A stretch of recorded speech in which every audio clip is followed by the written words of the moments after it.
অথচ ওরা প্রিন্ট করে রাখছে না, মানুষকে 2 ঘন্টা 3 ঘন্টা এমার্জেন্সি পেশেন্টকে বসিয়ে রেখে দিচ্ছে। যেমন আমার যে পেশেন্ট ইন্টারনাল ব্লিডিং হচ্ছে, যার জন্য ডক্টর বলেছে ইমার্জেন্সি করো, তাহলে অ্যাডমিশন নেবো, না হলে আমরা অ্যাডমিশনই নেবো না, রেফার করে দেবো। হাসপাতাল আছে কিন্তু নেই পরিষেবা। হাসপাতালে বিভিন্ন পরীক্ষা করালে তার রিপোর্ট পেতে ভোগান্তির শিকার হতে হচ্ছে সাধারণ জনগণকে।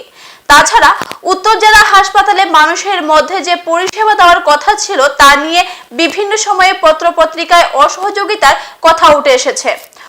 অসন্তোষের পরিমাণ এমনভাবেই বাড়তে শুরু করেছে, স্তব্ধ থেকে এখন তা পাহাড় সমান অভিযোগে পরিণত হয়েছে।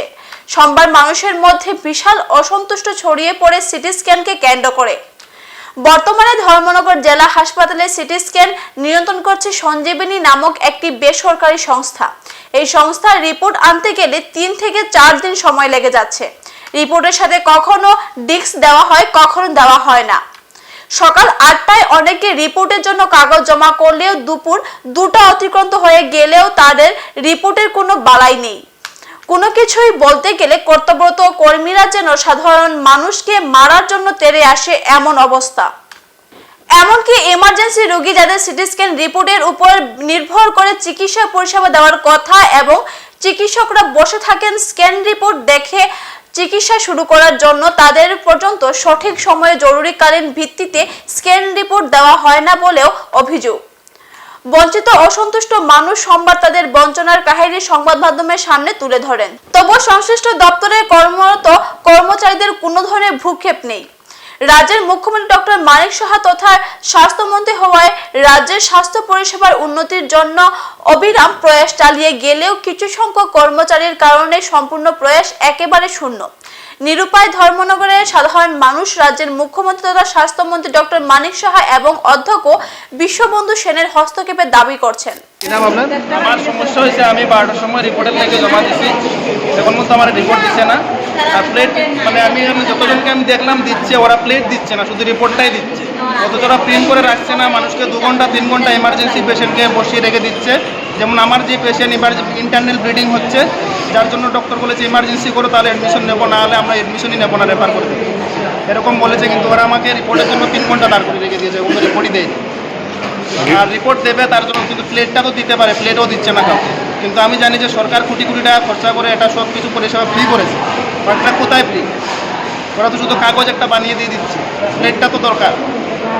তো আপনার সিটি স্ক্যান করিয়েছেন, কত ঘন্টা হয়ে গেল? সিটি স্ক্যান কালকে করিয়েছি রাতে। কালকে করেছেন, এখন পর্যন্ত রিপোর্ট দেয়নি? এখন মতো রিপোর্ট দেয়নি। এখানে আমি 3 ঘন্টা থেকে দাঁড়িয়ে আছি, এখন মতো ভিতরে ওরা কাগজ জমা দিয়েছে, বাট এখনো দেয়নি কিছু। আপনি সিটি স্ক্যানের রিপোর্টের জন্য জমা কটার সময় দিয়েছিলেন? 9টার সময় দিছি স্যার। 9টার সময় দিয়েছেন, এখন আপনাকে রিপোর্ট দেয়নি? এখনো রিপোর্ট দেই নাই। এখানে কোনো খবর করিয়া আমি কেন সিটিসিনের কাগজ খবর করিয়া আমার মারে কেন লইয়া গেছি, যাবার পরে হয়েছে টান এসরে হয়েছে, এসরে হওয়ার পরে তাকে আবার আইছি, আমি আবার আইয়া রান্নার ফারারে খুঁজি আমি দিবার লাগিয়া, তারা কোনো রিপোর্ট দেয় নাই। খালি কয় পরে আইতাম এখন হয়েছে না, হিং নষ্ট হয়ে গেছে, এরকম কথা কয় তারা।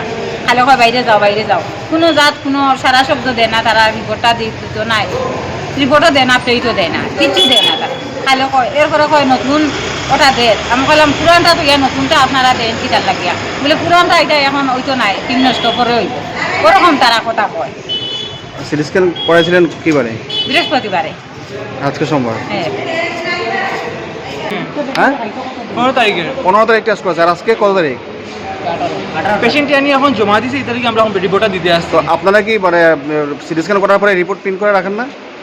যখন পেশেন্ট আয় তখন দিয়ে দেওয়া হয়। সবাই অভিযোগ করতেছে যে আপনারা সিটি স্ক্যানের জন্য 8টা থেকে লাইন ধরা, কিন্তু এখনো সিটি স্ক্যান হয়নি। 3 দিন 4 দিনের কাছে রিপোর্ট পাচ্ছে না। আমি বলতে চাইছি পেশেন্ট যখনই আয় তখন দিয়ে দেওয়া হয়। তো জিজ্ঞেস আপনার সবাই জিজ্ঞাসা হইলেন, আমিও তো নিজে বসে আছি 1 ঘন্টা থেকে। তো সবাই তো বসে আছেন, you not only you one, everyone is waiting out here, you have to understand this. এখনকার মতো বিদায় নিচ্ছি, পরবর্তী সংবাদ পেতে আমাদের সাথে থাকুন। ধন্যবাদ।